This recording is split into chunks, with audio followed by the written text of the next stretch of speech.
السلام عليكم ورحمة الله وبركاته. نحمده ونستعينه ونستغفره ونؤمن به ونتوكل عليه ونعوذ بالله من شرور أنفسنا ومن سيئات أعمالنا.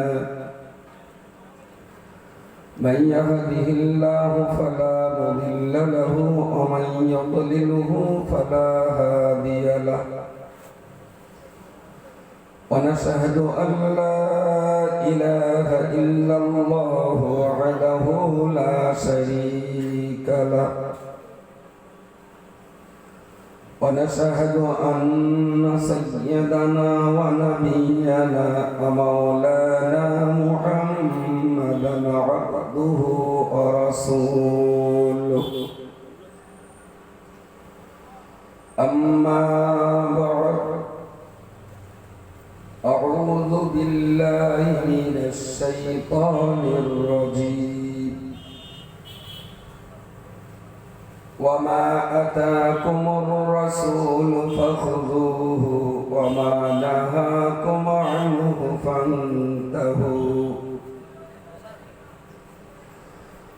وقال النبي صلى الله عليه وسلم: من أحب سنتي فقد أحبني ومن أحبني كان معي في الجنة. وقال الله تعالى آمرا ومخبرا: إن الله وملائكته يصلون على النبي يا أيها الذين آمنوا صلوا عليه وسلموا تسليما. اللهم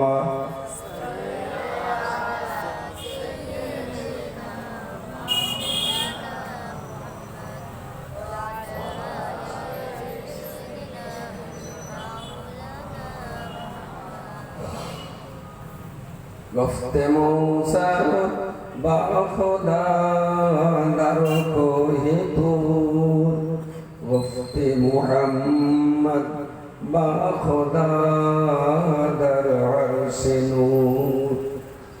اگر ایک سار موئے برتر پرم، فروغ تجلی بسوجد پرم. اللهم صل على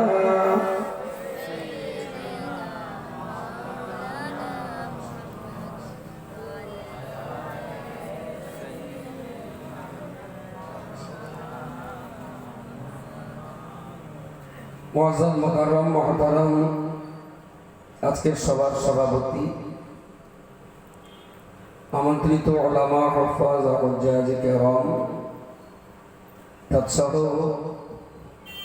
দিন দরদি, জ্ঞান পিপাসু,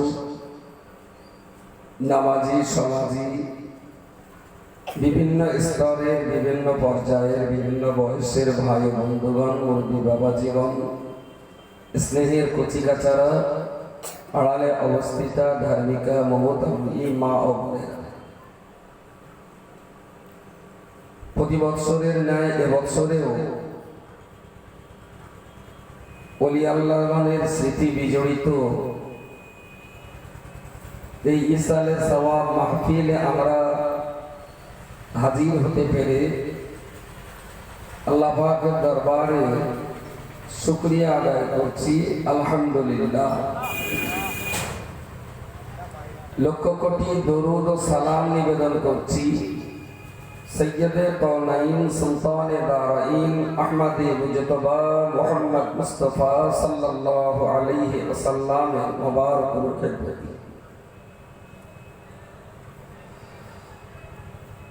আমরা যারা এখানে হাজির হয়েছি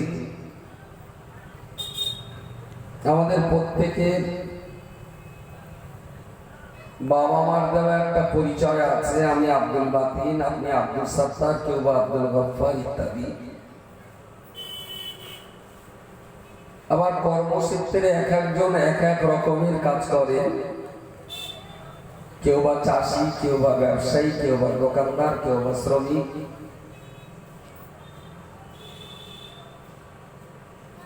তো বাবা মা আমাকে যে নামটা রেখেছিলেন, সেই নামের সাথে আর আমার জীবনের চলার কতটা মিল। একটা লোক যতক্ষণ ভ্যান চালায় ততক্ষণ সে ভ্যানওয়ালা, যতক্ষণ দোকানে মাল বিক্রি করে ততক্ষণ তিনি দোকানদার, যতক্ষণ তিনি গাড়ি চালান চালক হিসাবে ততক্ষণ তিনি ড্রাইভার।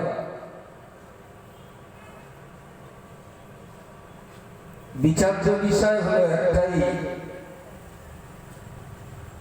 আমাদের জাতিগত একটা পরিচয় আছে, আমরা হলাম মুসলমান। এখন গাড়ি চালাই তাই জনগণ আমার ড্রাইভার বলেছে। আমি মাঠে চাষ করি তাই গ্রামের মানুষ আমাকে চাষি বলে।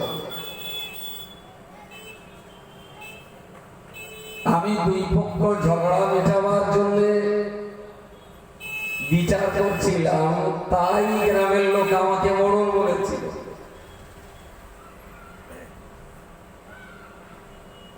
প্রশ্ন একটা জায়গায় যে আমি আমার জীবনে ইসলাম কতটা মেনে চলছি যে পাবলিক আমাকে মুসলমান বলছে। চাষ করে আপনি চাষি হয়েছে, এটা জান্নাতে যাওয়ার জন্য বিশেষ কাজে লাগবে না।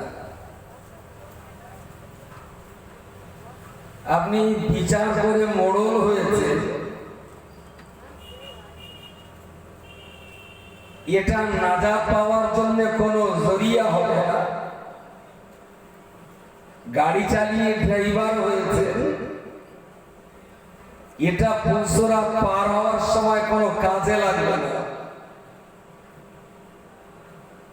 কি পরিমাণ ইসলাম মেনে কোন কোয়ালিটির মুসলমান আমি তৈরি হয়েছি, এটাই নির্ভর করবে আমার ইহকাল আর পরকালের মানদণ্ড।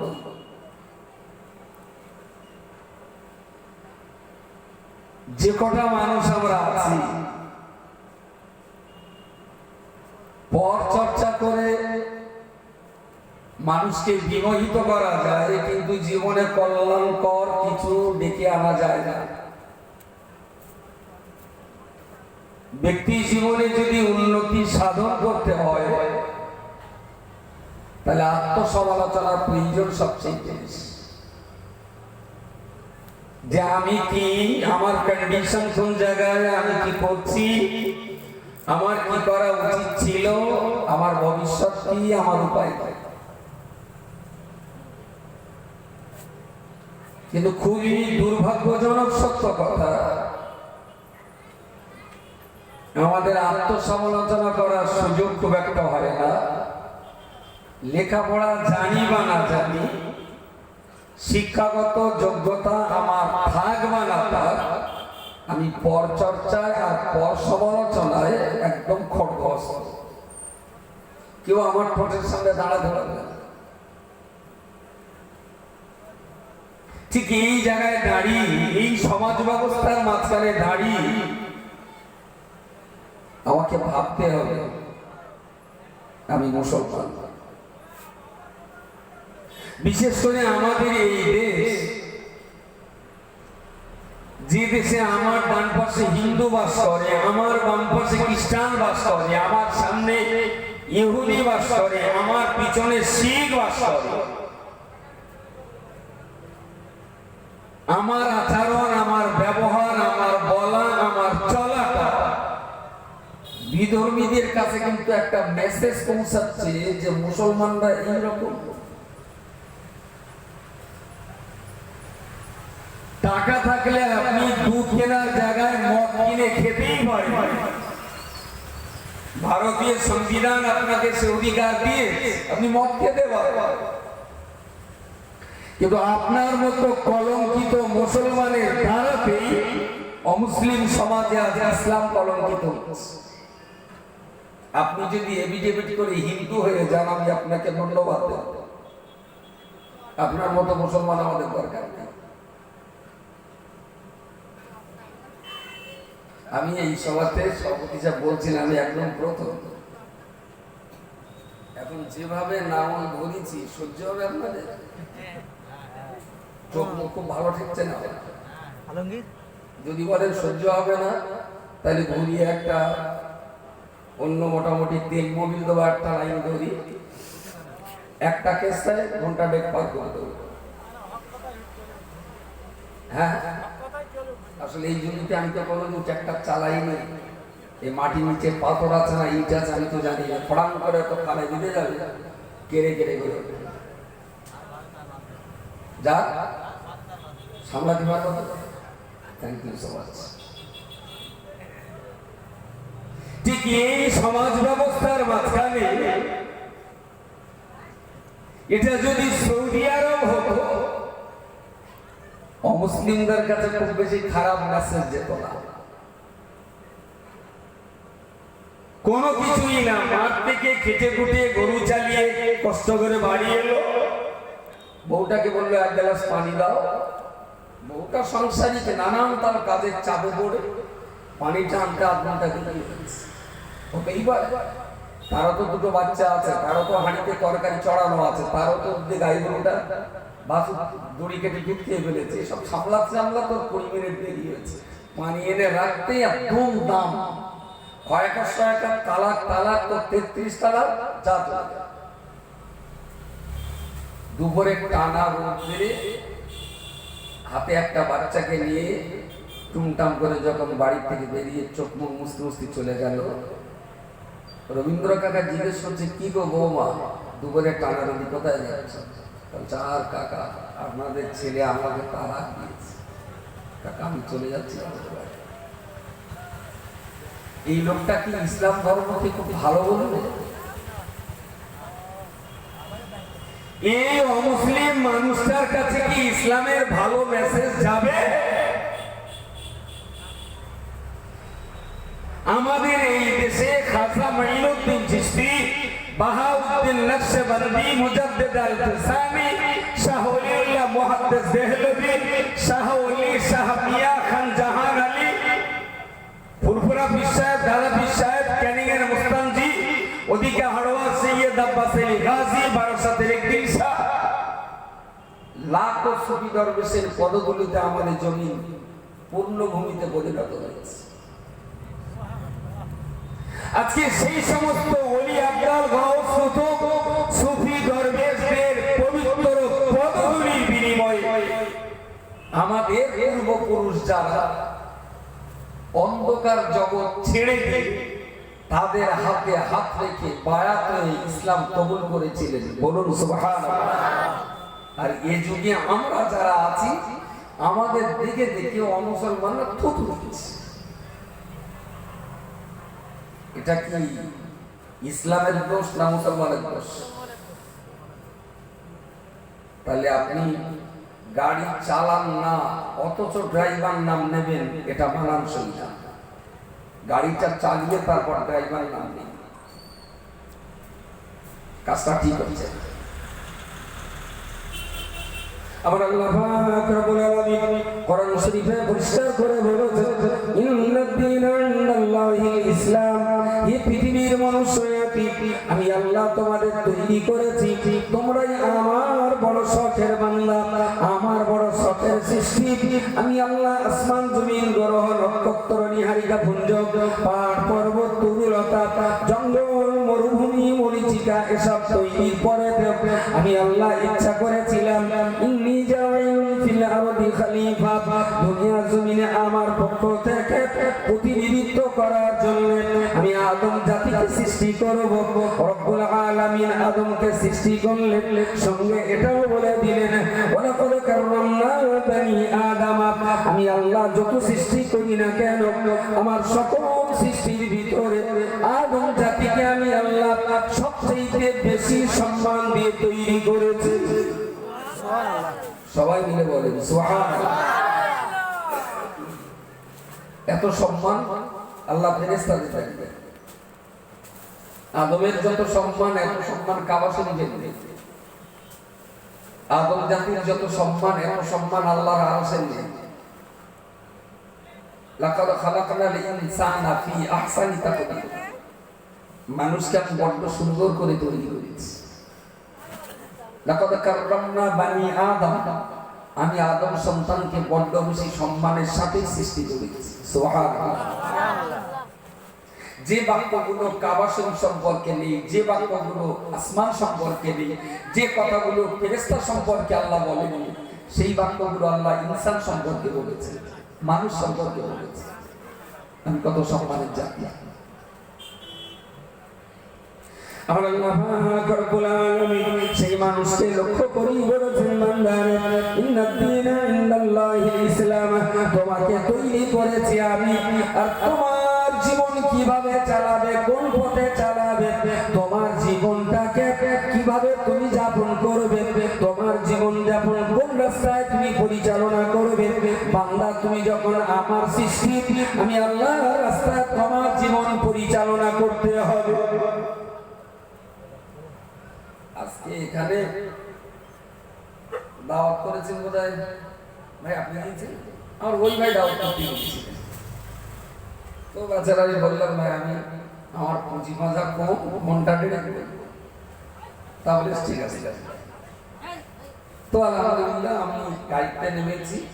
আমার যতটুকু সম্মান নেই তার চাইতে আমার অনেক সম্মান দিয়ে এই সুন্দর আসনে বসিয়ে দিয়েছে।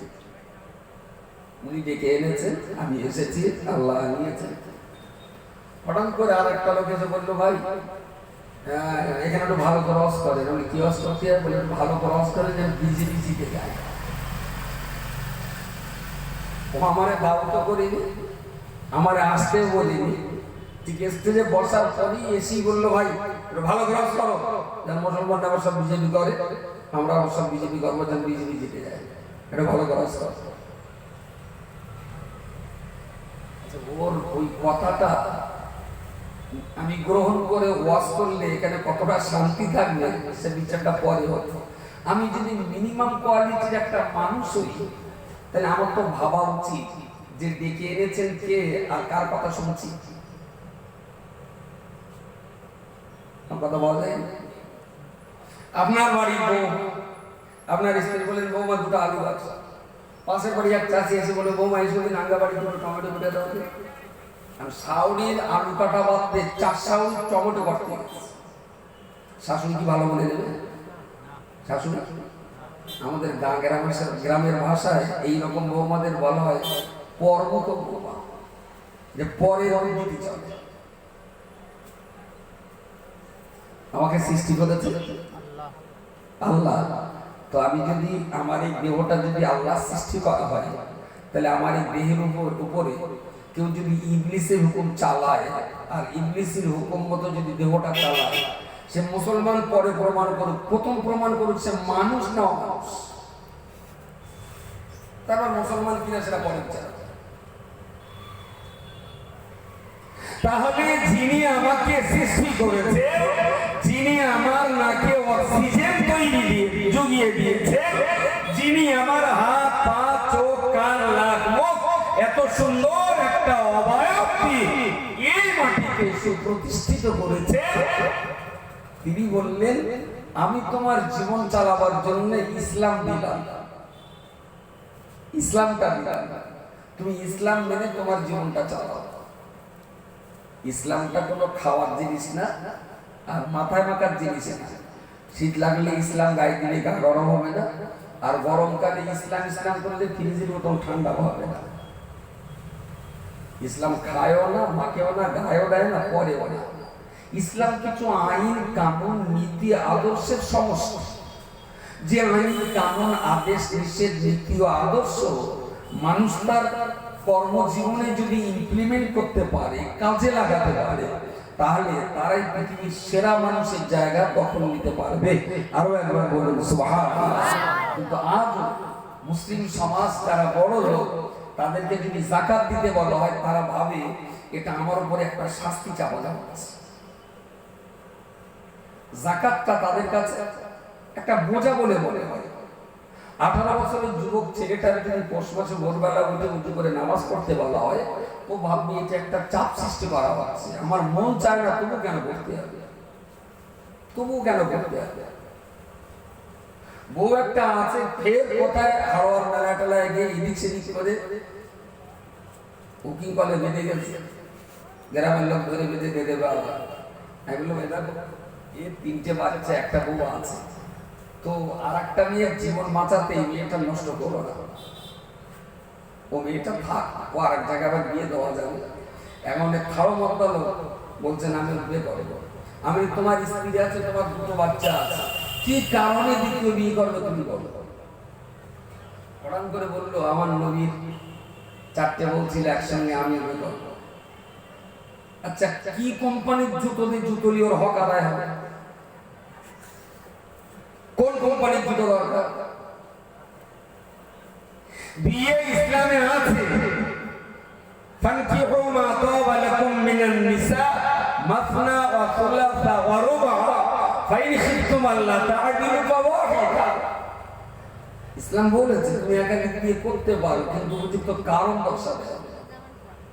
তোমার স্ত্রী সংসার চালাতে অপারো, তোমার স্ত্রী বাচ্চা কাচ্চা সামলাতে অপারো, তোমার স্ত্রীকে মারাত্মক রোগে আক্রান্ত, তোমার জীবন যৌবনের চাহিদা কি তোমার স্ত্রী মেটাতে পারছে না, কি কারণে তুমি দ্বিতীয় বিয়ে করবে, তোমার কারণ দর্শাতে হবে। একজন শরীয়তের মুক্তি তোমার কারণ শুনে বুঝে উপলব্ধি করে তোমার বাড়িতে তোমার স্ত্রীর কাছে সরজমিনে তদন্ত করে একজন মুক্তি লিখিত দিয়ে দেবেন যে এই লোকটার দ্বিতীয় বিয়ে করার প্রয়োজন আছে, তারপরে আপনি দ্বিতীয় বিয়ে করতে পারেন। পাটখাত নিগতি নীতি বেঁধে গেল, প্রোগ্রাম বে করবেন, একই রামায়ণ আর মহাভারতের ভারত পেয়েছেন যে যখন যাই চাটাই করে দেবো, ইসলামটাকে ছেলের হাতে দিতে পেয়েছেন। আপনি 2টো বিয়ে করবেন, ড্যানমোরের টাকা জোগাড় করা হিম্মত নেই, 2টো বিয়ে করবেন। ইসলামে আছে 2টো বিয়ে, কিন্তু কোন ক্ষেত্রে, কোন পজিশনে, কিসের কারণে, কিসের ভিত্তিতে দ্বিতীয় বিয়ে যায় সেটা পড়তে হবে। কেউ বলে 4টে বিয়ে সুন্দর, থোড়াই মিথ্যে কথা, একদম পুরো জালিয়াতি করে। বিয়ে একটা সুন্দর, একাধিক বিয়ে ইসলাম পারমিট করেছে যে প্রয়োজন অনুযায়ী তুমি দ্বিতীয়, তৃতীয়, চতুর্থ বিয়ে করতে পারো। ইসলাম পারমিশন দিয়েছে, কিন্তু 4টে সুন্দর না, কখনো সুন্দর না। বিবাহ সুন্নাত, একাধিক বিবাহ প্রয়োজনের পরিপ্রেক্ষিতে হতে পারে, অসম্ভব তো কিছু নেই। তিনি রাসূল সাল্লাল্লাহু আলাইহি ওয়াসাল্লাম বিবাহ করেছিলেন আম্মা খাদিজাতুল কুবরা রাদিয়াল্লাহু আনহা। যতদিন তিনি বেঁচে ছিলেন রাসূলুল্লাহ দ্বিতীয় বিয়ে করে, তারপরে আবার বিবাহ করেছেন। একজন স্ত্রী বেঁচে আছে, আবার একজন এসে বললেন হুজুর আমি যুদ্ধবন্দী একজন মহিলা, আমি রাজ পরিবারের সন্তান, আপনার কাছে যুদ্ধবন্দী আসামি হিসাবে আমি জেলখানায় বন্দী আছি। ইয়া রাসূলুল্লাহ, আমি জেলখানায় বন্দী থেকে আজ কয়েকটা দিন ধরে আপনার চরিত্র, আপনার আদর্শ, আপনার ব্যবহার আমি দেখছি। হুজুর আমি রাজ পরিবারের সন্তান, আমি ইসলামের কলমা পড়ছি, যেহেতু আমি খুব সম্মানীয় বংশের ছেলে, সম্মানীয় বংশের মেয়ে, ইয়া রাসূলুল্লাহ আপনার কাছে আমার চরম পরম দাবি, আমি ইসলামের কলমা পড়ে আপনার ঘরে স্ত্রী হতে চাই। হুজুর আমার মতো একজন যুদ্ধবন্দিনী অপরাধিনী যদি তওবা করে, আমি কি পারি আপনার স্ত্রী হতে? রাসূলুল্লাহ মারিয়ার এই দাবিটা গ্রহণ করেছিলেন, ঠিক এই ধরনের হাজারো কারণ রয়েছে রাসূলুল্লাহর একাধিক বিবাহের পিছনে। আমাদের মূর্খ সমাজ বিয়ে করতে বসিয়ে যখন বলছি 5টা কলমা নিজে একটু পড়ে নাও, একটা পবিত্র কাজ শুরু হবে, তাওবা ইস্তেগফার একটু কলমা কালাম পড়ে নাও, ওর পাশে বোনাই বসে থাকে, বলে তুমি একটু পড়িয়ে দেয়, ও পড়তে পারবে না, তুমি একটু পড়িয়ে দেয়। এই হলো একটা ভাষা। যার চারটে কলমা পড়ার যোগ্যতা নেই তার আবার দুটো বেশ সুন্নত এ ফতোয়া জেনে দিয়েছে। তার মানে সচিন তেন্ডুলকরের উইকেট ছাড়া, ক্রিকেটের উইকেট ছাড়া এসব পার্টি সোজা করার কোনো লাইন নাই। না আছে শিক্ষা, না আছে দীক্ষা, না আছে পড়াশোনা, না আছে এডুকেশন, না আছে ইসলামের ফান্ডামেন্টাল কানুন সম্পর্কে কোনো অভিজ্ঞতা। শুধু জন্মগ্রহণ করেছে মুসলমান সমাজে, তো বুক ফুলিয়ে বললো আমি মুসলিম, যদিও কোনো গাড়ি চালাতে পারে না, নাম নিয়ে এনেছে গাড়ি পারে। আমার আল্লাহ পাক রব্বুল আলামিন কোরআন শরীফে পরিষ্কার করে বলেছেন, ইন্নাদ দীনা ইনদাল্লাহিল ইসলাম। মানব জাতির জীবন পরিচালনা করার জন্য আমি আল্লাহ একটাই বিধান তৈরি করেছি। মনুষ্য জাতির জীবন বিধান একটাই আমার তৈরি করা, আর এই বিধানটার নাম হলো ইসলাম। ওই আইন কানুনের সমষ্টি বিধানটার নাম হলো ইসলাম। আর ইসলাম ধর্মটাকে আমি আল্লাহই তৈরি করেছি, আর ইসলাম ধর্মটাকে আমি আল্লাহই ধর্ম হিসাবে নির্বাচন করে দিলাম। ও বান্দা, তুমি যদি আমার ইসলাম মেনে চলতে পারো, দুনিয়ায় তোমার মাথা উঁচু হবে। তুমি যদি আমার ইসলাম মেনে চলতে পারো, ইজ্জতের সঙ্গে জীবন যাপন করতে পারবে। তুমি যদি আমার ইসলাম মেনে চলতে পারো, আমি আল্লাহ তোমার দুনিয়ার জীবন শান্তিপূর্ণ করে দেব। আমার ইসলাম মেনে তুমি যদি চলতে পারো, আমি আল্লাহ পাক রব্বুল আলামিন একদিকে দুনিয়াতে যেমন তোমায় শান্তি দেব, অপরদিকে মৃত্যু পরবর্তী জীবনে আলমে আরওয়াতে ফাদখুলি ফি ইবাদি ওয়াদখুলি জান্নাতি। দুনিয়াতে আমার ইবাদতে প্রবেশ করার কারণে আমার জান্নাতে তোমাদিগকে প্রবেশ করিয়ে দেব। সুবহানাল্লাহ। একটা কাজে দুটো পুরস্কার। ইসলাম মেনে চলো, দুনিয়াতে শান্তি পাবে, মরার পরে শান্তি পাবে। আমার 48 বছর বয়স, আমি 10 বছর বয়সে ঘর ছাড়া, তার মানে হোস্টেলে থেকে পড়াশোনা শুরু করি।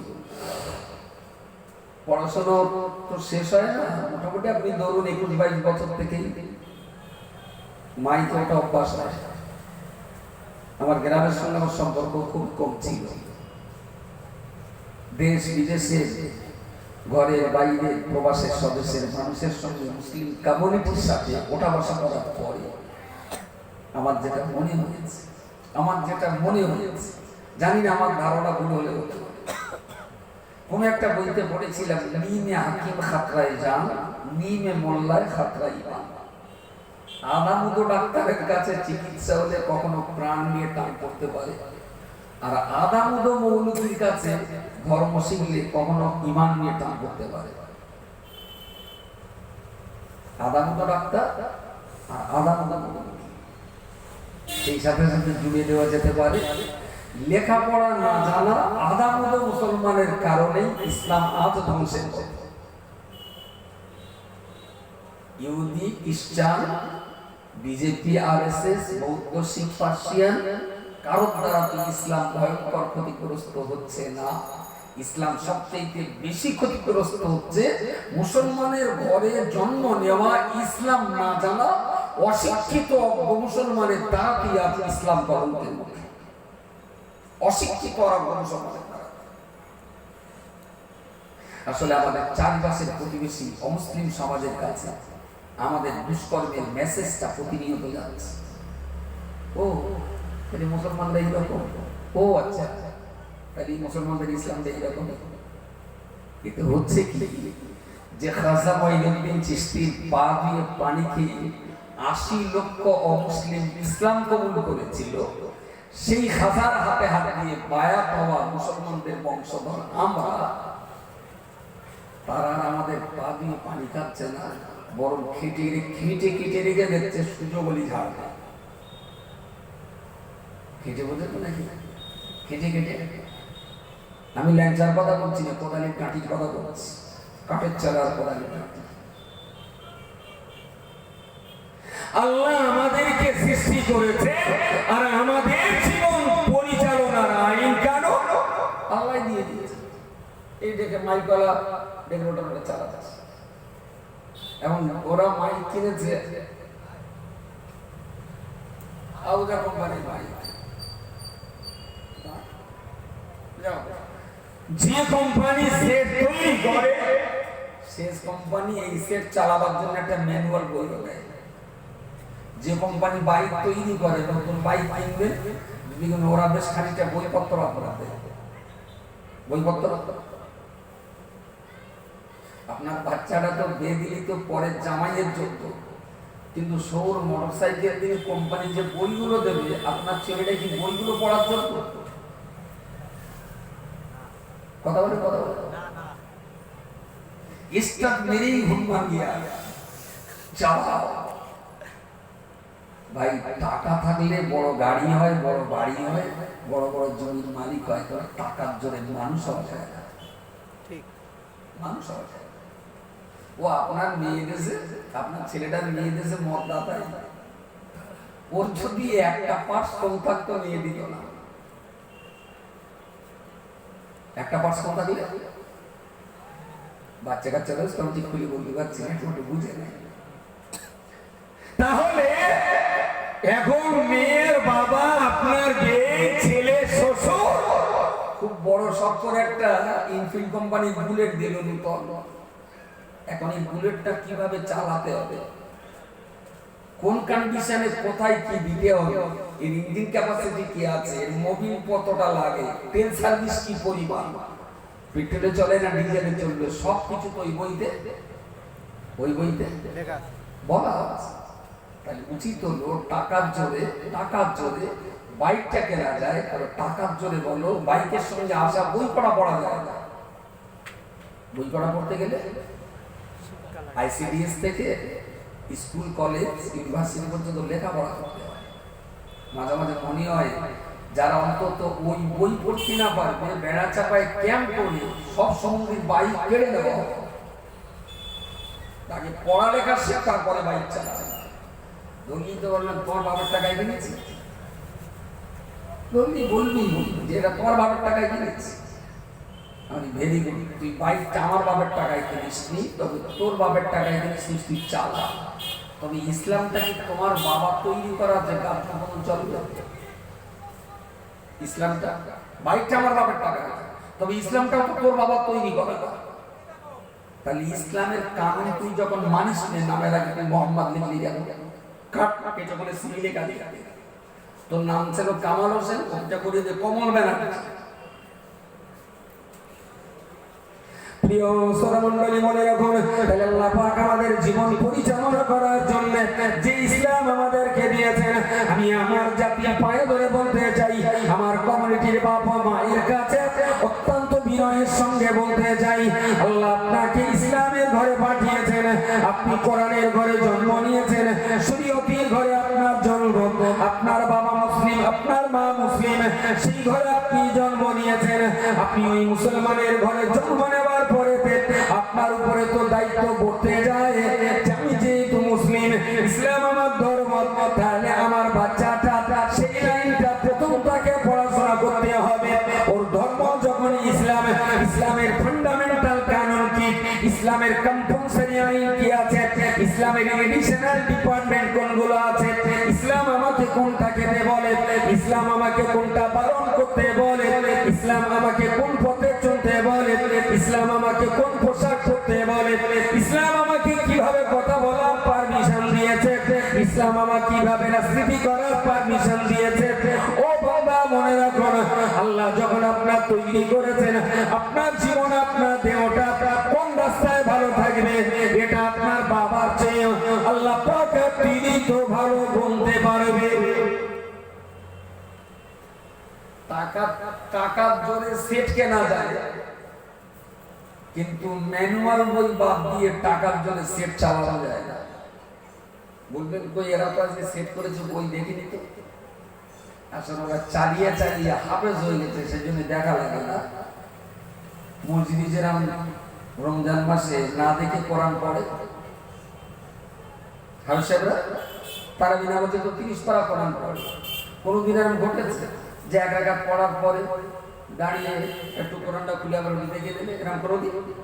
তার মানে ওরা বার পড়ে হাফেজ হয়ে গেছে। এরা ওরা পাক দেবে, হাফেজ পাক দেওয়াটা একদিন না একদিন এ পড়েছে, বা ডেকোরেটরের মালিক বই খুলে খুলে দেখিয়েছে লালটার এই সিগনাল, সবুজটার এই সিগনাল, নীলটার এই সিগনাল, মোটা গলা হলে এটা একটু হালকা করে দেওয়া, বক্সটা মিনিমাম এতটা দূরে দিয়ে দেওয়া, হরেনগুলোকে এইভাবে তারগুলো সেট আপ করা, এই জায়গাটায় এটা হলো মাস্টার, এটা হলো বেস, এটা হলো গেম, এগুলো সব বইতে ছবি এঁকে এঁকে তীর কেটে দেওয়া আছে। ম্যানুয়াল বই ছাড়া এরা সেটটা ভালো চালাতে পারেনি, কখনো চালাতে পারতো না। তো আল্লাহ আপনার লাইটটাও দিয়েছে, সঙ্গে একটা ম্যানুয়াল বইও দিয়েছেন, দ্যাট ইজ মাশাআল্লাহ কোরআনুল কারীম। বলুন সকলে সুবহানাল্লাহ। একটুখানি হাত তুলতে বলবো যে তোরা যে প্রতিবার একে রাখলে হাত তোলো, এই বুঝি বলি না আমি এখন আম তো আমার চেয়ে দেখবে, আমি কিন্তু বলবো বলবো না, বললি আপনাদের কষ্ট হবে, কিন্তু আমার সামনে আমি কোনো মানুষকে অপমান করা পছন্দ করি না। তার মানে এই নয় যে অপমান আপনার হতে হবে না, একটা গুলো আসছে সামনে। এখানে তো 100 লোকের সামনে, সেখানে কয়েক লক্ষ কোটি মানুষের সামনে কিন্তু অপমান হতেই হবে কোরআন না পড়ার কারণে। ভাবার টাইম এখনো আছে, আফটার সাম টাইম ওভারঅল আর আপনার হাতে এই টাইমটা থাকবে না। প্রিয় শ্রোতামণ্ডলী, তাহলে আমার জীবন আল্লাহ দিয়েছেন, আমার দেহ আল্লাহ দিয়েছেন, আর আমার এই দেহ আর জীবন পরিচালনা করার জন্য আল্লাহ পাক রব্বুল আলামিন সুন্দর একটা ম্যানুয়াল কিতাব আমাদের কাছে পৌঁছে দিয়েছেন। কিতাব সম্পর্কে আমার আল্লাহ নিজেই বলেছেন, বালুহা কুরআনুম মাজিদুন ফি লাওহিন মাহফুজ। এই কোরআন তো লৌহে মাহফুজে সংরক্ষিত। ফেরেশতা জিবরিল আমিন আলাইহিস সালামের মধ্য দিয়ে একটা, দুটো, তিনটে দিন নয়, পাক্কা 22 বছর 5 মাস ধরে এই কোরআন তো লৌহে মাহফুজ থেকে জিবরিল আমিন রাসূলুল্লাহর কাছে নাযিল করেছিলেন। বিশ্ব নবীকে যখন যেটা শোনানো হতো, নবী সেটা শুনতেন, পড়তেন, মুখস্থ করে ফেলতেন। সঙ্গী সাহাবীরা যারা থাকতেন, নবী তেলাওয়াত করে তাদের বলতেন, আমি আল্লাহর কালাম তেলাওয়াত করছি, তোমরা সঙ্গে সঙ্গে আমার তেলাওয়াতটাকে পাথরে লিখে নাও।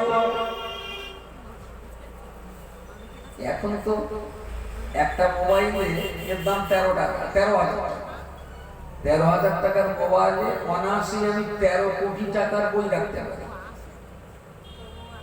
কোরআন শরীফ না, বুখারী, মুসলিম, তিরমিজি, নাসাই, কাশাফ, ইবনে মাজাহ, দুরুল মুহতার, রাদুল মুহতার, কাজী খান, শারে বেকায়া, কুদুরি, মুবিজা, লাখো কিতাব আমি একটা মোবাইলে, অসম্ভব নাকি? এখন সম্ভব। বেশি না, 256 জিবি একটা মেমোরি চিপ যদি রাখি, যে কিতাবগুলো বললাম ওই কিতাবগুলো অনায়াসেই মোবাইলে করে নেওয়া যাবে।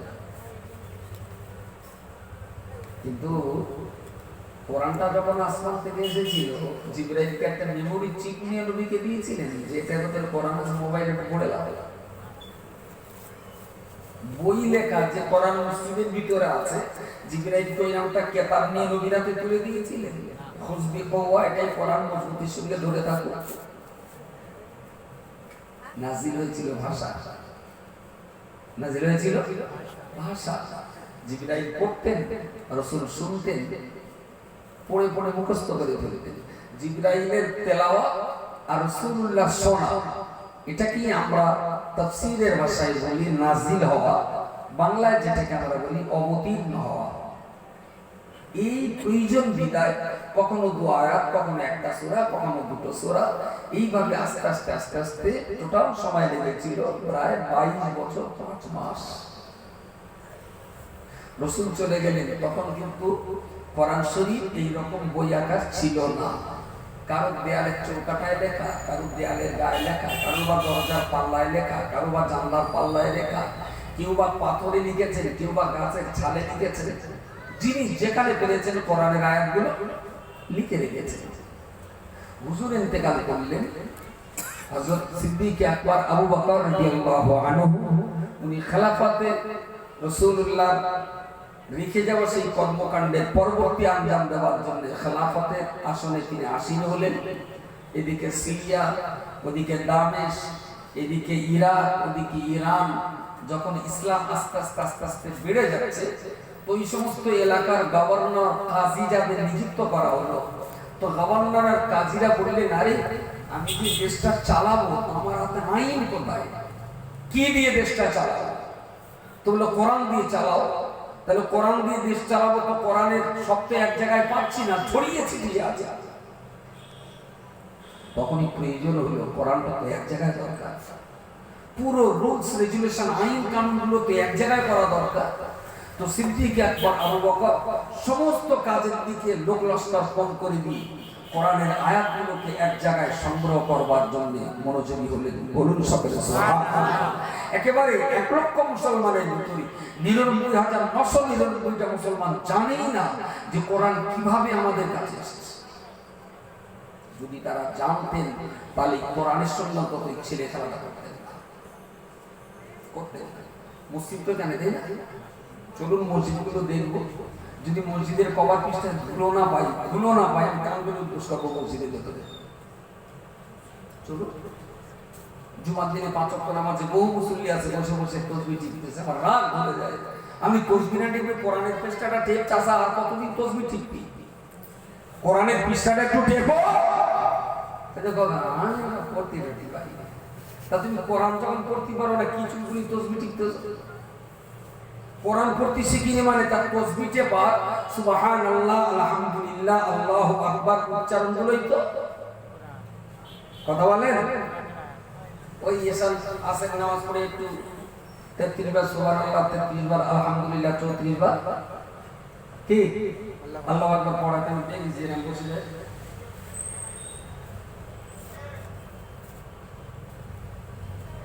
আরে ওরা রে গুগা মারিস না, পুরো বসে এরকম পুরো বসে খুঁজে যায়, কি চুলকুনি দিছে পড়ে আমাদের মাথায় করে। সুবহানাল্লাহ, সুবহানাল্লাহ, সুবহানাল্লাহ, সুবহানাল্লাহ। মিনিমাম অক্ষরগুলো যদি মাখরাজের সঙ্গে উচ্চারণ না হয় তাহলে তো মানে মতলব উলটপালট হয়ে যাবে। সওয়াবের জায়গায় গোনা হবে। বললি না কিছু কিছু বুড়ো আছে বলে, গোগা তোমরা নতুন নতুন কত রাগতিন আল্লাহ গফুরুর রহিম, ঠিক ঘড়িয়ে ঘড়িয়ে আমাদের পার করে দেবে। তখন মনে হয় যে 16-18 বছর মাদ্রাসায় কি ঘোড়ার ঘাস কাটলো, তাহলে সব বেকার হয়ে গেল, বুড়ো করার গাছ। বললো আল্লাহ ঘড়িয়ে ঘড়িয়ে পার করে দেবে। অ্যাকচুয়াল আল্লাহর কালাম কত বড় নিয়ামত, কি ধরনের গুরুত্বপূর্ণ বিষয়, আমাদের ব্যর্থতা আমরা আমাদের কমিউনিটির মানুষদের বোঝাতে পারি।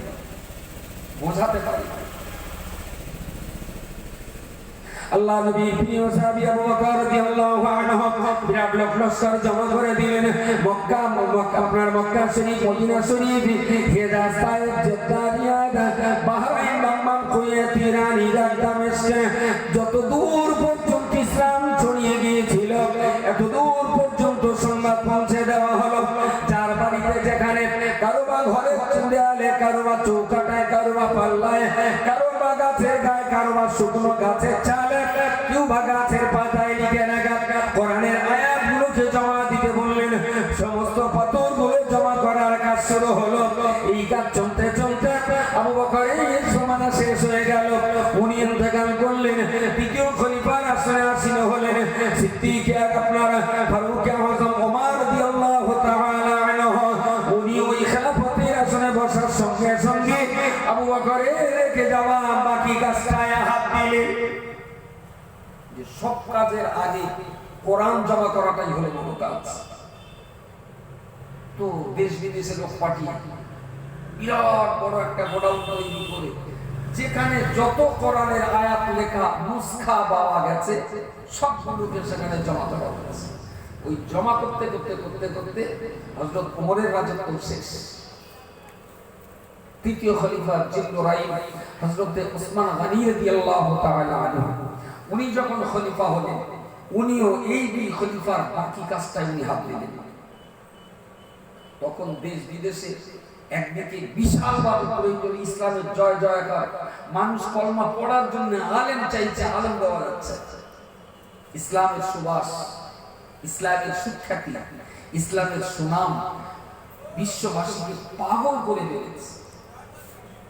কিন্তু আলেম হাফেজদের পাঠানো যাচ্ছে না। ওদের এখন বড় দায়িত্ব হলো কোরআনটাকে আগে এক জায়গায় করা। আল্লাহ রহমত হল ওসমান গনির জামানাতে সবগুলো এক জায়গায় হয়ে গেল। হাতে গোনা কয়েকটা হাফেজে কোরআন সাহাবী ছিলেন, তাদেরকে দিয়ে এই সমস্ত নুসখাগুলোকে চেক আপ করা হলো। চেক আপ করে পর পর পর পর পর পর পর পর কোনটার পর কোনটা কোনটার পর কোনটা এগুলো সাজানো হলো। হযরত ওসমান গনি রাদিয়াল্লাহু তাআলা আনহু নিজে হাতে করে প্রথম কোরআন বিধি নিজে হাতে হাতে লেখা শুরু করলেন। তখনকার দিনের কাগজ এত মসৃণ ছিল না, কাগজ ছিল চামড়া আর কালি গুলে কাঠের কলম দিয়ে লিখতে হতো। তো কাগজটাও ছিল মোটা, কলমটাও ছিল মোটা। এই পুরো কোরআনটা বড় বড় চামড়ার কাগজে লিখতে লিখতে লিখতে লিখতে গোটা কোরআনটা লেখার পরে এক পিস কোরআন শরীফের ওজন দাঁড়ালো প্রায় 45 কিলো। হাতে লেখা, কাগজ তো মসৃণ নয়। এবারে সেই কোরআনটাকে মাস্টার প্ল্যান বানিয়ে সাহাবীদের বসিয়ে দেওয়া হলো। যেই কোরআনটা দেখে দেখে তোমরা হাতে লিখে লিখে লিখে এটা দামেস্কে পাঠিয়ে দাও। এই কোরআন দিয়ে দামেস্ক পরিচালিত হবে। লেখো আবার একটা পুরো কোরআন লেখা হয়ে গেল, এটা সিরিয়াতে পাঠিয়ে দাও। এই কোরআন দিয়ে সিরিয়া শাসন হবে। লেখো আবার কোরআন, লিখতে লিখতে আবার কোরআন লেখা হয়ে গেল, বললো ইরাকে পাঠিয়ে দাও। এটা কোরআন শরীফ মরা বাপের জান্নাতে পাঠানোর জন্য আসেনি, কোরআন এসেছে পৃথিবীর জ্যান্ত মানুষকে ভদ্র মানুষ তৈরি করার জন্য। দুর্ভাগ্যজনক সত্য কথা, আমার জাতি কোরআনটারে কাজে লাগায়। বাপ চাচা নানি খালা মরে গেলি মাতার কাছে পড়তে হবে, মরে গেলে 4 দিন খতম দিতে হবে, মরে গেলে 40 একটা খতম দিতে হবে। আর প্রতি বছর সাড়াসাড়ি গুণ আছে সবে বাড়াতে, ওই গুণে গুণে একটা করে খতম দিতে হবে।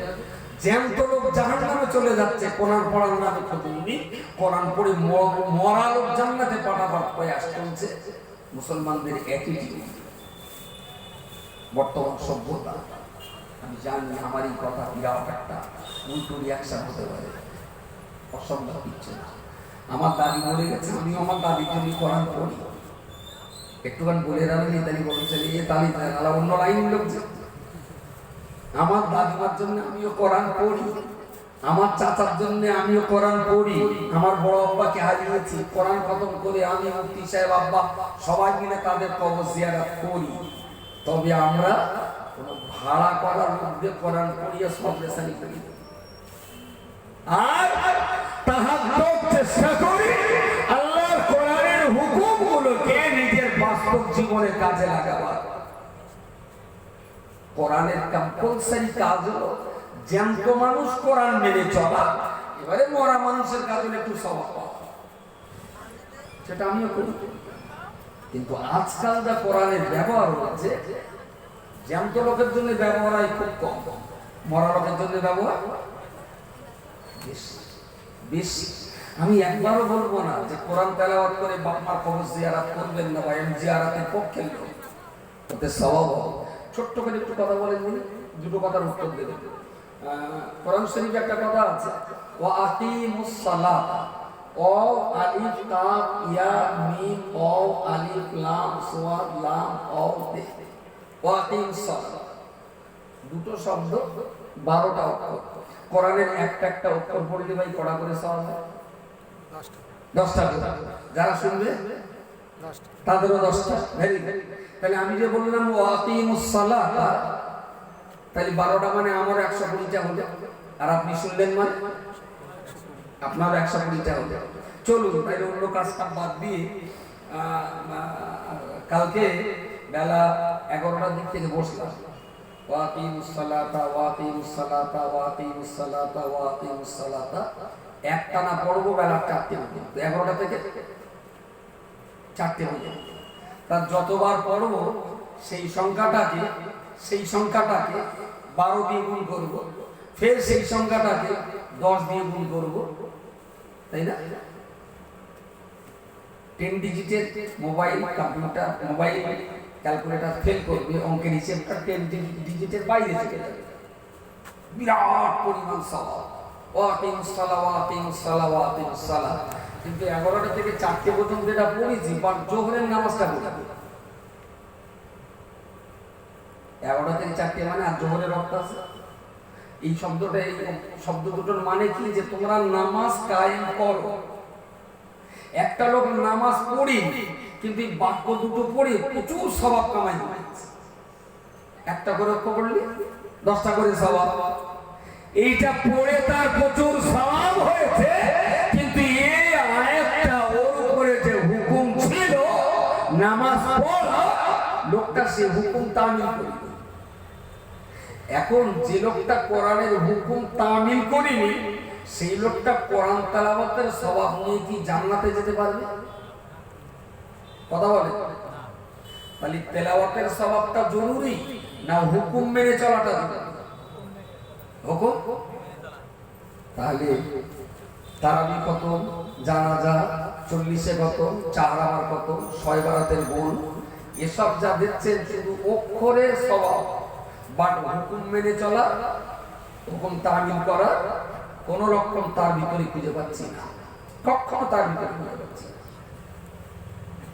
এই জিনিসগুলো না আমাকে খুব ভাবায় যে বাঙালি মুসলিমরা এত বোকা হলো কিভাবে, যে কোরআন দিয়ে নিজে নামাজ পড়ে না, অথচ ধারণা এই কোরআন দিয়ে খতম দিয়ে মরা বাপ জান্নাতে পারে। বললাম ভাই, 22টা গ্রামে 23টা ভোটে নিয়ে খানাসানি করে কোনো লাভ নেই। তোমরা কয় বাপ যদি নামাজি না হয়, তাহলে ভাই বড্ড চাপে আছে, ইচ্ছা আছে হজ করে এসে নামাজ কালাম করো। আমি বলি শোনা, তাহলে তুমি বেকার কলমাখানি নাম দিও না, একটা ফিস্টি নাম দাও, যে আমার বাপ মরে গেছে তার জন্য একটা ফিস্টি হবে। তুমি যদি নামাজ পড়তে না পারো, তোমার বউ বিবি বাচ্চা, তোমার ভাই ভাবি, তোমরা যদি নামাজ কালাম না পড়তে পারো, তোমরা যদি সততার জীবন যাপন করতে না পারো, তাহলে বেকার এর নাম কলমাখানি দিও না, ওর দাও ফিস্টি খানি। খাওয়া দাওয়া আমিও যাবো খেয়ে আসি, ফিস্টি খাতি তো কোনো দোষ নেই। কিন্তু তোমার বাবার কবরে আমি খুঁত করে আমার বলতে হবে যে আল্লাহ রহমতুল্লাহ মরে গেছে, ওর কবরে তুমি সুখ দাও, আর তুমি নামাজ কাদা করো। আমি এত বড় চিটার করতে পারবো না, আমি এত বড় চিটিংবাজি করতে পারবো না। তোমার বাপের জন্য তোমার চোখের পানিটা সবচেয়ে দামি, তোমার বাবার জন্য তোমার আমলটা সবচেয়ে ভালো দামি। ভাই এই 12 লাখ টাকা দিয়ে এত বড় কলমাখানি করা লাগবে না। তুমি ভাই নামাজি হয়ে যাও, সত্যবাদী হয়ে যাও, জনদরদী হয়ে যাও, মানুষের সঙ্গে ভালো ব্যবহার করো, তোমার প্রতিদিনের ভালো কাজের সওয়াব অটোমেটিক্যালি আল্লাহ তোমার বাবার কবরে জারি রেখে দেবেন। বলুন সকলে সুবহানাল্লাহ। কিন্তু তুমি আসলে ব্যক্তিগতভাবে তুমি নিজে ভালো হবে না। টাকার যদি 22 গ্রামের লোক খাইয়ে দিয়ে বাবের জান্নাতে পাঠাবে, এটা কিন্তু সম্ভব হবে না। ভাই আপনি যা বলতেছেন ওসব বুঝতে পারতেছেন, কিন্তু খানা সাথীটা না করলি না লোকের কাছে মুখ দেখানো যাচ্ছে। খানা সাথীটা না করলে কথা বলেন, তাহলে ওটার ফিস্টি হতে বাকি আছে। ওটা নিয়ে কোনো যে ওটা, আমি বললাম 12 লক্ষ টাকা যে খানা সাথী করলেন, ওই 12 লক্ষ টাকা দিয়ে যদি গ্রামের এডুকেশন সিস্টেমটা যদি পাল্টে দিতেন, মসজিদে দুজন মাওলানা রেখে যদি গ্রামের বাচ্চাদের পড়াতেন, গ্রামের দুটো মাস্টার রেখে যদি যে বাচ্চাগুলো স্কুলে যায় না তাদের জন্য স্কুলে পাঠাতে পারতেন, যে ছেলেগুলো 7-8 পড়তে পড়তে ড্রপ আউট হয়ে স্কুলের বাইরে চলে গেছে, ওই বাচ্চাগুলোকে যদি আবার কমিউনিটির বাচ্চাগুলোকে যদি স্কুল মুখ করতে পারতেন, আমি গ্যারান্টি দিয়ে বলতে পারি আপনার বাবা অনেক স্বভাব বেশি, অনেক ভালো কাজ। কিন্তু কাজটা ভালো হবে, তবে নামটা তো হবে না। নাম খাবে আর দেখে তুই যাবে না, হবে বাপের কর্মাকে দেখিয়ে গেছে এলাই কাণ্ড কারখানা চলতেছে। 22 গ্রামের গল্প দেবে, ও কলা বাগান খুলে মোটা হবে যে না কাজ একটা আমি করেছি। আর 2 কালের ফেরেশতা কিরকম কাতিবিন কিন্তু হাসবে, শালা কি করলো যে আমরা একটা লেখার লাইন পারবো না, কোনো লেখার লাইন পাচ্ছি না, যে সব লেখো জায়গায়। প্রিয় শ্রোতামণ্ডলী মনে রাখুন, যে কথা বলতে বলতে এত দূর পর্যন্ত চলে এলাম। মাইক চালাতে গেলে যদি একটা ম্যানুয়াল লাগে, বাইক চালাতে গেলে যদি একটা ম্যানুয়াল লাগে, মোবাইল ইমেল এটা কিনতে যাবেন, এর সঙ্গে একটা ম্যানুয়াল বুক দিয়ে দেবেন।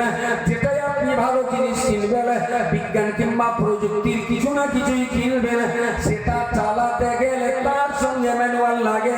ও আল্লাহ আল্লাহর বান্দা মনে রাখুন, আল্লাহ পাক আপনাকে পৃথিবীর জীবনে পাঠিয়ে দিয়েছেন আপনার জীবন পরিচালনা করার জন্য। নবী মুহাম্মদুর রাসূলুল্লাহ সাল্লাল্লাহু আলাইহি ওয়াসাল্লামের মধ্য দিয়ে আল্লাহ পাক রব্বুল আলামিন আমাদের জন্য কোরআন নামে একটা ম্যানুয়াল দিয়েছেন। এই কোরআন পড়া আপনার জন্য ফরজে আইন। যাকাত আপনার উপরে যতটা ফরজ, নামাজ আপনার উপরে যতটা ফরজ, তার চাইতে বড় ফরজ হলো কোরআন শিক্ষা করা।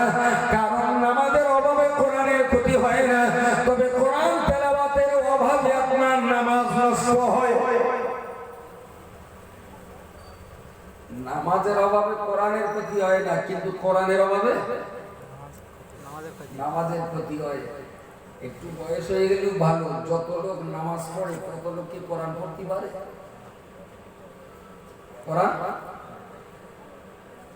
যালিকাল কিতাবু লা রাইবা ফীহি হুদাল লিল মুত্তাকিন আল্লাযীনা ইউমিনুনা বিল গায়ব ওয়া ইউকিমুনাস সালাতা ওয়া মিম্মা রাযাকনাহুম ইউনফিকুন والذين يؤمنون بما أنزل إليك وما أنزل من قبلك وبالآخرة هم يوقنون। তেলাওয়াত করলাম, রুকুতে গেলাম। আমি একবারও বলবো না যে পৃথিবীর সবচেয়ে আমি ভালো পড়তে পারি। আমার পড়ার ভিতরে ভুল থাকতে পারে, আমি অস্বীকার করবো না। তবে এরপরেও 19 বছর মাদ্রাসায় পড়ার পরে, ভুল বললাম 19 বছর তখন আমার বয়স, তখন আমি সম্ভবত ফাজেলে পড়ি। তারপরে টাইটেল একটা কমপ্লিট করে আমি প্রথম মক্কা শরীফে যাই, তখন আমার বয়স 25 বছর। তো মসজিদে নববীতে দেখলাম বিভিন্ন পিলারের গোড়ায় মদিনার এক একজন শায়েখ বসে বসে হাজিদের গোল করে বসিয়ে কোরআন শেখাচ্ছে। তো আমি নামাজের ওয়াক্তে একটু জামাতের আরো আধ ঘন্টা আগে যে মসজিদে বসতাম, ভালো লাগলো। গ্রামের তো গ্রামের কত আলেম মাওলানার কাছে পড়েছি আমি, তাদের ছাত্র। অন্তত এটাও তো কেরামান কাতিবেন লিখে রাখো যে মসজিদে নববীর মাস্টারের একটা ছাত্র ছিল আব্দুল মাতিন। বসতে দোষটা কি? তা বসে গেলাম, আমার বলছে সূরা ফাতিহা পড়লাম। সূরা ফাতিহার ভিতরে আমার এক জায়গায় জের মাখরাজে ভুল বললেন, উচ্চারণটা ওইটা ওইভাবে না, এইভাবে করো। তেলাওয়াতটা করার পরে বলছে, উনি পাকিস্তানি মাওলানা ছিলেন, সৌদি গভর্নমেন্ট তার কাজ দিয়েছে। তার শুনে শুনে বলছেন, আপনি কি কোনো আলিম? আপনি আলিম है? मैं बोला नहीं, मैं आलिम नहीं हूँ। तो आलिम के साथ मैं टाइम गुजारता। তো ওদের কাছে যে বলবো যে আমি একটা মাওলানা, সে আমার ঠিক সাহস হলো না। তো বললো, আপনি এবার একটা অন্য জায়গায় পড়ুন। পড়লাম, আমার কয়েকটা জায়গায় ভুল ধরলেন, আজ আমার মনে পড়ে। আমি তো উচ্চারণ করি আমার মতো করে, আমি আমার মতো পড়ছি, ওরা বলছে ফের রালটা এইরকম হবে, দইটা এইরকম হবে। আমার খুব ভালো লাগলো। তো ক্লাস করতাম, প্রায় সুযোগ পেলেই ওই ক্লাসে বসতাম। তো পরে পরে অনেকের এমনও খেলার দিন গেছে যে আলহামদুলিল্লাহ তারা আমার কোনো ভুল ধরতে পারি না, বলো ওকে খুব ভালো লাগছে, এটা আমার আনন্দ। আচ্ছা, আমার ভুল থাকতে পারে, কিন্তু আমি যতটা পড়ছি এতটুকু সুন্দর করেও কি মসজিদের মুসল্লি পড়া ক্ষমতা? এতটুকু কি যে পড়ে তাকে জেনে আমার তো মাথায়। আচ্ছা, নিয়ত করে যদি কেউ পড়ে, কোমর পড়ার গরুর গাড়ি বোঝাই করা, কলসিয়ারি গাড়ি চালায়, বসি বদল সঙ্গে যে যায়, ভাগনে বদল হাট বসেছে শুক্রবারে, বক্সিগঞ্জে পদ্মা পারে। আল্লাহু আকবার। নামাজ হবে কি পড়তে হবে? কি পড়তে হবে? কোরআন শরীফ। আলহামদুলিল্লাহ রাব্বিল আলামিন আর রহমানির রহিম মালিকি ইয়াউমিদ্দিন ইয়্যাকা না'বুদু ওয়া ইয়্যাকা নাস্তাঈন। ওই অবস্থায় যদি জিবরাইল ফেরেশতা শুনে, জিবরাইলের হার্ট অ্যাটাক করবে যে আমি নবী মাহফুজ থেকে যে কোরআনটা এনেছি সেটা কি করেছিস? আমি তো এইরকম কোরআন আনি, সেই লোহে মাহফুজের কোরআনটারে তো খৈনি ডলা করে শেষ করে ফেলেছিস একদম। চাচাকে বললাম, চাচা মাগরিবের নামাজ পড়ে চার দোকানে না বসে আল্লাহ রাস্তায় একটু মসজিদের ইমামদার কাছে বসে একটু কোরআন আসে। বাবা 3 কাল গিয়ে 1 কালে ঠেকেছে, এখন কি আর হবে? ভর্তি ভর্তি চাচি মরে গেছে, চাচার আবার একটা বিয়ে করেছে। 3 কাল গিয়ে 1 কাল থেকে জোর কোরআন পড়ার বয়স হল, কিন্তু বিয়ে করার বয়স আছে। 68 বছর বয়সে বিয়ে করেছে, ফের 4 বছর বয়সে সারা সেই ড্রয়ার কলা গাছে ফেরছে। আমি ওর কোরআন পড়াতে পারি না, ফেরছে। এই হলো মুসলমানদের ধর্ম পালনের চরিত্র। আমার 20-21 বছর থেকে 48 বছর পর্যন্ত জাতিদের আমি চিবিয়ে চিবিয়ে উপভোগ করার চেষ্টা করছি, কিন্তু এর আসল জায়গাটায় পা বাড়াবে না। কখনো পা বাড়াতে দিচ্ছি না, ডেভেলপমেন্ট দিচ্ছি না, চরম ব্যর্থতা আছে। প্রিয় শ্রোতামণ্ডলী, মনে রাখুন আল্লাহ পাকের কোরআন সম্পর্কে নবী ইব্রাহিম খলিলুল্লাহ আল্লাহর কাবা বাইতুল্লাহ পুনরায় তৈরি করার পরে এই কাবার দেওয়ালে হাত তুলে তিনি বলেছিলেন, ও আমার মালিক মাওলা আল্লাহ, রব্বানা ওয়াবআথ ফীহিম রাসূলান, আল্লাহ এই কাবা চত্বরে এমন একজন বিশ্বসেরা নবীকে আপনি পাঠিয়ে দেবেন, ইয়াতুলু আলাইহিম আয়াতিকা, যিনি আপনার নিদর্শন তেলাওয়াত করে মানুষকে শোনাবেন, ওয়া ইউআল্লিমুহুমুল কিতাবা, যিনি আপনার কিতাব মানুষকে শেখাবেন, ওয়াল হিকমাতা, যিনি আল্লাহ আপনার কিতাবটাকে পৃথিবীর মানুষ দিগকে বোঝাবেন, ওই যাকিহিম, এবং কোরআন বোঝার পরে কোরআনের আইন অনুযায়ী নিজেরা নিজেদের জীবন তৈরি করবে, তবেই তো তারা পূত পবিত্র হয়ে যাবে। জোরে বলুন সুবহানাল্লাহ। 4টে কাজ মক্কার জমিনে নবী কোরআন শুনিয়েছিলেন, মদিনাতে মসজিদে নববীতে বসে রাসূলুল্লাহ সাহাবীদের কোরআন শিখিয়েছিলেন, শেখাবার পরে আবার রাসূল তাদেরকে নিয়ে হিকমাতা কোরআন বুঝিয়েছিলেন, এর ভিতরে হিকমত, গভীর রহস্য, তাৎপর্যগত অর্থ, ব্যাখ্যা, বিশ্লেষণ কি আছে। তাহলে শোনা, শেখা, বোঝা। 4 নম্বর হলো কোরআনের ভিতরে যে জিনিসগুলো শুনলাম, পড়লাম, বুঝলাম, এবারে সেইগুলো আমার জীবনে কাজে লাগাবো। কি না, আমি এতদিন মদ খেতাম, কোরআনে বলা আছে ইন্নামা হারামা আলাইকুম ইন্না ওয়া ইয়াসআলুনাকা আনিল খামরি ওয়াল মাইসির, তোমরা মদ খাবে না, মদে তোমাদের জন্য বিশাল ক্ষতি। আমি যেই বুঝলাম মদটা ছেড়ে দিলাম। কোরআনে লেখা আছে তোমরা কখনো জুয়া লটারি টিকিট কেটো না। যে সমাজে জুয়া ঢুকে যায়, লটারি ঢুকে যায়, সে সমাজের অর্থনৈতিক পরিকাঠামো হুড়হুড় করে ভেঙে পড়ে। লটারি টিকিট কেটো না, আমি টিকিট কাটতাম, ওটা ছেড়ে দিলাম। কোরআন বলেছে আসানিয়াতু ওয়াসানি ফাজলিদু কুল্লা ওয়াহিদিন মিনহুমা, জেনা করলে বিরাট শাস্তি। এগুলো আমি তো জানতাম না, জেনে গেছি। 4 নম্বরে আর কখনো জেনা করবো না। তাহলে একটা লোক জেনা করতেন, কোরআন বোঝার কারণে আর জেনা করবে না। একটা লোক মদ খেতেন, কোরআন বুঝে গেছেন, লোকটা আর মদ খাবে না। একটা লোক চুরি করতেন, কোরআন বুঝে গেছেন, লোকটা চুরি করবে না। তাহলে এই লোকটা মদখোর, জুয়াখোর, চুরি করতেন, ব্যভিচারী, এই লোকটা পবিত্র ছিল না অপবিত্র ছিল? অপবিত্র ছিল। তো কোরআন শুনলেন, পড়লেন, বুঝলেন, নিজের জীবনে কাজে লাগিয়ে মদ, জুয়া, জেনাগুলো যে ত্যাগ করে ফেললেন, তখনই তো লোকটা জান্নাতের জন্য পবিত্রতা হাসিল করতে সক্ষম হলেন। সুবহানাল্লাহ। নবী ইব্রাহিম বলেছিলেন, আল্লাহ এমন একজন নবীকে আপনি পাঠাবেন, যিনি কোরআন শোনাবেন, কোরআন শেখাবেন, কোরআন বোঝাবেন, আর কোরআনের আমল করে মানুষদেরকে পবিত্র করে গড়ে তুলবেন। আমি এই 22-24 বছর ধরে, তারও বেশি, শুধু ওয়াজি করে কোরআন শুনিয়েই যাচ্ছি, কিন্তু কোরআন শেখাবার মতো পরিবেশ পেলাম না। খুব টেনে টুনে সেদিক করে মাদ্রাসা গড়া করতে পেরেছি। আমাদের একটা সংগঠন ছিল বলে সেটা আমার একা কৃতিত্ব নয়, আর ইন্ডিয়া সুন্নাতুল জামাত আমাদের একটা এই কিছু মানুষজন মিলেমিশে থাকি, তো 86টার মতো আবাসিক মাদ্রাসা পরিচালনা হচ্ছে। ওই মাদ্রাসার বাচ্চাগুলোকে আমরা কোরআন শেখাতে পারছি, কোরআন বোঝাতে পারছি। কিন্তু জান্নাতে তো 86টা মাদ্রাসা ছাত্র যাবে না, তাদের বাপ মা করার চলে যাবে নাকি ওরা করা গেলে হয়ে যাবে। সেই জন্য তো কোরআন ধর্মসভায় শোনানো যায়, ধর্মসভায় বসে কোরআন কখনো শেখানো যায় না, শেখানো যায় না, ভালো বোঝানো যায় না। এখানে শুধু শোনানো যায়। শোনার পরে আরো 3টে কাজ শিখতে হয়, বুঝতে হয়, জীবনে কাজে লাগাতে হয়, তারপরে জান্নাতের উপযুক্ত মানুষ তৈরি হওয়া যায়।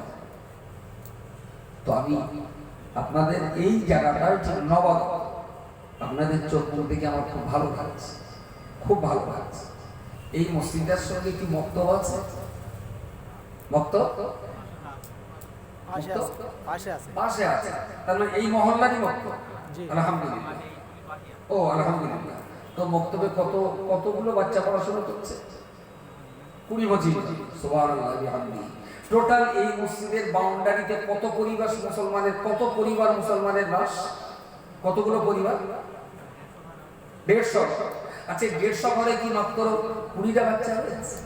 প্রোডাকশন কি কম? হ্যাঁ, বুঝলাম। ওই 20টা বাচ্চাটা পড়ে ও বাইরে। আস্তাগফিরুল্লাহ, কি আশ্চর্য লাগে দিন। তাহলে আমার কেরাসিনের লোকে আলো জেলে গেলে যাবে আর আমি অন্ধকারে বাচ্চা হবো? ওটা হেফসা না? হ্যাঁ, মক্তবের উপায় মক্তব সন্ধ্যাবেলা করে নাম ডাকা কথা আছে, তাহলে পড়া না পড়া মারা। আমি বলছি কি একটু সিস্টেমেটিক্যালি এই 150 পরিবারটা প্রথমে গুণে সার্ভে করা হবে যে আমার এই মসজিদের মহল্লাতে টোটাল কতটা পরিবার, কতজন মানুষ আছে, কতজন কোরআন জানে, কতজন জানেন না, কতগুলো বাচ্চা স্কুলে যায়, কোন বাচ্চারা স্কুল থেকে ড্রপ আউট হয়ে গেছে, আইসিডিএস এ কতজন পড়ে, প্রাইমারিতে কতজন পড়ে, এডুকেশনাল এবং রিলিজিয়াস এই দুটো দিকটার একটা সুন্দর তত্ত্ব আগে তুলে ধরবে। দেখবেন রেজাল্টটা খুব বাজে জায়গায়, এই নিট রেজাল্টটা বিরাট খারাপ। আমি বলছি হতাশ হওয়ার কিছু নেই। মসজিদকে কেন্দ্র করি 1400 বছর ধরে ইসলামের বিপ্লব এসেছে। সুবহানাল্লাহ, একটু জোরে বলেন সুবহানাল্লাহ। মসজিদ কেন্দ্রে ইসলামের বিজয় এসেছে। যা কিছু শুরু হয়েছে মসজিদ থেকে দিয়েছে। আমি বলছি কি আপনার এই মহল্লাটা একটা বিপ্লব করা হোক, সেটা হল এডুকেশনাল বিপ্লব, শিক্ষাগত পরিবর্তন আনা হোক। বাচ্চা থেকে বৃদ্ধ কেউ এডুকেশনের আওতার বাইরে থাকলে হবে না, সবাইকে শিখতে হবে, সবাইকে শিখতে হবে।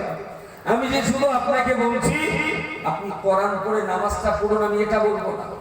আমি বলছি দস্তুর মতো আপনার বাচ্চা কাচ্চাগুলোকে হাই স্কুলেও পড়াবো, খুব সম্মানজনক ভাবে তাদের পড়াবো। ওরে একটা টাইমে 2 ঘন্টা এখানে পড়ে ইসলামটাকে জানো, ইসলামের একটা মিনিমাম জ্ঞান থাক। বাকি 22 ঘন্টাও হাই স্কুলে পড়ুক, কলেজে পড়ুক, ইউনিভার্সিটিতে পড়ুক।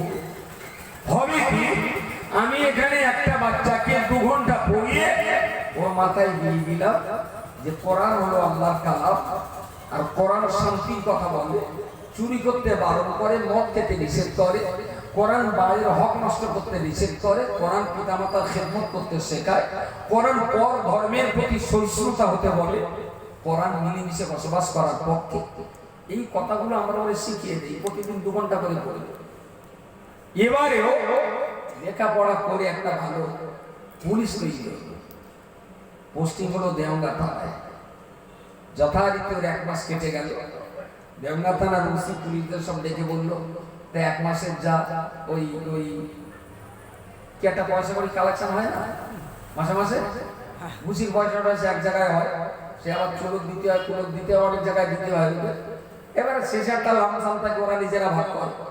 তা বললো আব্দুর রশিদ, ওই পুলিশের নাম আব্দুর রশিদ, আপনার বেটা, এই তোমার ভাগে এই 3000 পড়েছে, এটা দাও। রশিদ বললো স্যার এটা কিসের টাকা? তাহলে এই রাত্রি সব যা খাজনা টাজনা ওঠে সেই, তাই তোমার ভাগে 3000 পড়েছে।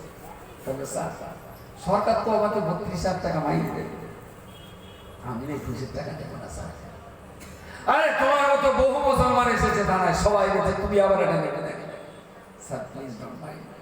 আমাদের নবী হযরত মুহাম্মদ সাল্লাল্লাহু আলাইহি ওয়াসাল্লাম বলেছেন 20,000 টাকা নিতে নেই, এটা অভিশপ্ত টাকা স্যার।